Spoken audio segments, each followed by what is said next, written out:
متعدد ڈراموں میں مثالی خاتون اور ماں کا کردار ادا کرنے والی اداکارہ سلمیٰ حسن نے حال ہی میں سما ٹی وی کے مارننگ شو میں شرکت کی، جہاں انہوں نے مختلف معاملات پر کھل کر بات کی۔ پروگرام کے دوران جب ان سے پوچھا گیا کہ جب ان کی بیٹی بھی بڑی ہو گئی اور ان کا کریئر بھی اچھا تھا تو انہوں نے دوسری شادی کیوں نہیں کی یا اس متعلق کیوں نہیں سوچا، اس پر سلمیٰ حسن کا کہنا تھا کہ ایسا نہیں ہے کہ انہوں نے اولاد کی وجہ سے دوسری شادی نہیں کی۔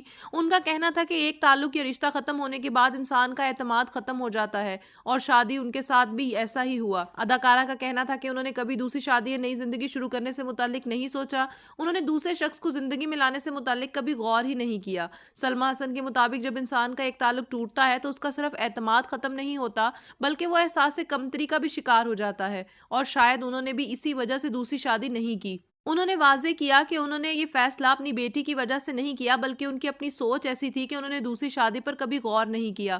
خیال رہے کہ سلمیٰ حسن نے ہدایت کار اور پروڈیوسر اداکار اظفر علی سے شادی کی تھی۔ انہیں سابق شوہر سے ایک 5 سالہ بیٹی فاطمہ بھی ہے۔ سلمیٰ حسن اور اظفر علی کے درمیان 2012 میں طلاق ہو گئی تھی، تاہم اس کے بعد بھی دونوں اسکرین پر ساتھ کام کرتے دکھائی دیے۔ اسکرین پر کام کرنے کے علاوہ بھی دونوں کو متعدد بار تقریبات میں ایک ساتھ دیکھا جا چکا ہے۔